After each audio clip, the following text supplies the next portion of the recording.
They beat and denied food to the nearly boneless inmates, struck them with thick sticks, and forced them to stand for hours. Within the confines of Nazi concentration camps, a chilling role was played by a segment often perceived as unlikely perpetrators: female Nazi guards.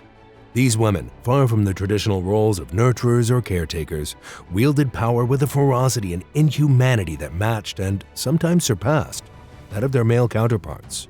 From Ravensbrück to Auschwitz, they engaged in acts of unspeakable violence against those deemed as the Reich's enemies.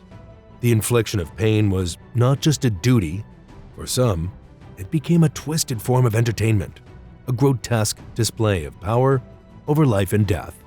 These women, empowered by a regime that preached hatred and violence, participated in and sometimes orchestrated acts of extreme cruelty, challenging our understanding of gender and morality in the context of war.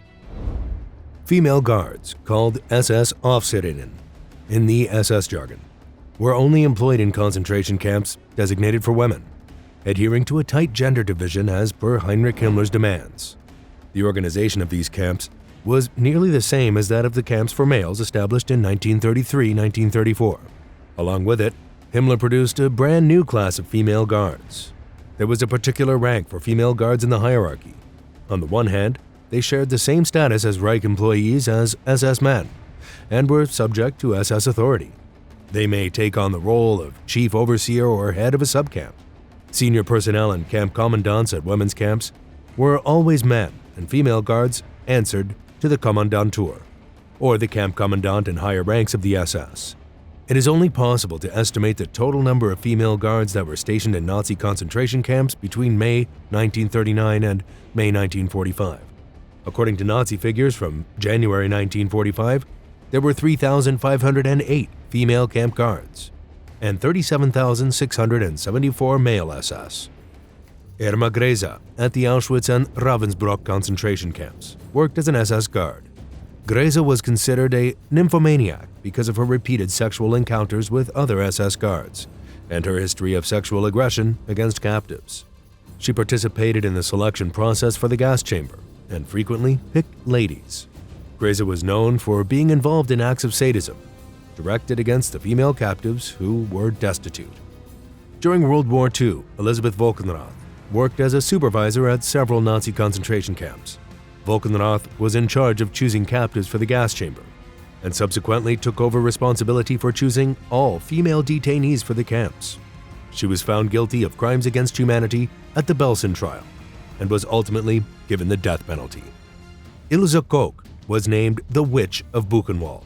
She was famous for having frequently examined newly arrived inmates to check for any intriguing tattoos. She would have the inmates executed and use their skin to produce things like book covers or lampshades if she ever spotted anything she liked. Hertha Botha guarded Ravensbrück, Stutthof, and Bergen-Belsen concentration camps as a Nazi. Due to her ruthless beatings of female captives, she was named the Sadist of Stutthof. She was 24 years old when she participated in a women's death march from central Poland to Bergen-Belsen. She was famous for burying decaying bodies in mass graves. It is thought that Maria Mandl, an Austrian SS guard at Auschwitz, was accountable for more than 500,000 murders of female captives. Mandl became notorious for her involvement in the selection process for the gas chambers and other methods of mass murder, earning her the moniker, the Beast. They spread fear and terror. Early on in the camp's existence, the inmates received clean clothing and the surroundings were hygienic. By the time the war ended, things had gotten much worse. 2,000 or 1,500 women were eventually confined in barracks intended for 250, with 3 or 4 on each bed. Thousands of ladies were lying on the ground without even a blanket, lacking even a piece of bed. 500 Jewish women, who had come from Hungary in the fall of 1944, were put in a large tent with a straw floor and left to perish in large numbers. The threat of disease from the water and a swarm of lice made living in the barracks even more intolerable. The concentration camp management was in the hands of female guards. They made very strict rules to survive at the camp. By 4 a.m., the captives were called to roll. and a lot of them were gathered in the latrine around 3 toilets without doors before roll call. Once they had made sure everyone was present, they drank their fake coffee and left to go about their duties. They went back to their designated barracks for soup at midday, and then in the evening when it was served again. The captives had Sundays off from labor and spent as much time as possible socializing inside the barracks or outside. Strict rules, punishment, and hard labor were all part of the regime. The standard penalty for actions deemed to constitute sabotage or resistance was solitary confinement in the pitch-black, airless prison cells known as the bunker. This punishment was sometimes coupled with harsh beatings or other forms of torture. Attacks by SS dogs were among the other common means of torture.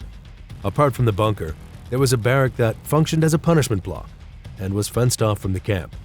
The female SS supervisory staff was never formally authorized to use force against detainees, much less execute them. However, the trial's witnesses and evidence demonstrate that violence was regularly used. The most typical types of abuse in the camp included verbal abuse, slaps, punches, and kicks.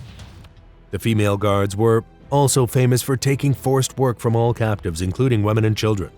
A tailor business produced fur coats for the Waffen-SS and the Wehrmacht, as well as striped uniforms for the captives and the SS. The inmates wove reed rugs in another store. Outside labor was also performed by women, including building and road construction. 12 to 14 of them were utilized as animals, dragging a massive roller to pave the streets. While some of the women worked in camp management, others took jobs outside of it, like in Fürstenberg, a nearby town. Those who were too old or crippled to work in other capacities knitted for the soldiers or cleaned the restrooms in barracks. These women typically worked 12 hours a day in extremely exploitative conditions. Medical experiments were conducted by cruel female guards on the captives starting in 1942. Some women suffered from bacterial infections or gas gangrene, while others had to undergo bone amputations and transplants. Sterilization methods and sulfonamide were used in other trials. While non-Jews had abortions, pregnant Jewish women were sent to the death chambers.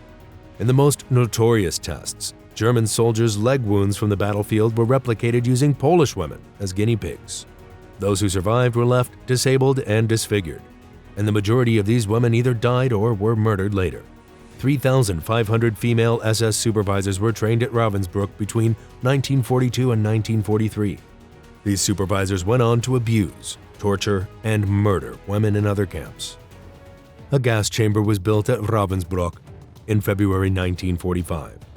And by April of the same year, 2,200 to 2,300 people had perished there. The bulk of Hungarians who died at the camp from gas poisoning were Jews, followed by Poles, and finally Russians. 3,660 names were totaled on lists for Mitverda, the Nazi code name for the gas chamber by female convicts employed as scribes.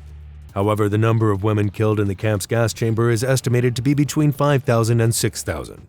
Because part of the transports traveled straight from the satellite camps to the gas chamber. Sometimes the route to the gas chamber was the so-called youth concentration camp, Uckermark, which is located less than a mile from Ravensbrück. Older, sicker, and weaker women who had been designated as unable to work were housed in this nearby camp by the SS. Occasionally, they were administered toxic white powder. Sometimes, women who were given death sentences for crimes like espionage were shot in a designated hallway between buildings, while others got deadly injections. After the war, the Ravensbrück guards were prosecuted for over 20 years, with the final trial occurring in 1965-1966. They were tested throughout the Soviet Union, East Germany, and Poland. Merely 77 out of the 3,500 female SS guards were prosecuted. Furthermore, very few people were found guilty. According to the United States Holocaust Memorial Museum, a Polish court found former Ravensbrück camp guard Maria Mandl guilty and sentenced her to death in 1947. Guards were given prison sentences by East German courts. Although the guards in the Soviet trials received prison terms, according to the United States Holocaust Memorial Museum, most were pardoned or released early in the mid-1950s. Ermin Bronsteiner-Ryan, a guard and supervisor of guards at Ravensbrück, Auschwitz, and Majdanek, entered the United States. The Immigration and Naturalization Service deported Ermin to Germany in 1981. One of the guards, Erta Botha, was pardoned after serving just a few years in jail. Regarding the SS guards, the media employed embodied rhetoric during the trials. Irma Greze was sentenced to death at the age of 22 during the Belsen trial after being found guilty of crimes involving murder and mistreatment of captives following the camp's liberation. She gained notoriety for being the 20th century's youngest woman to pass away under British law. This is History on Fleek, and we'll see you next time.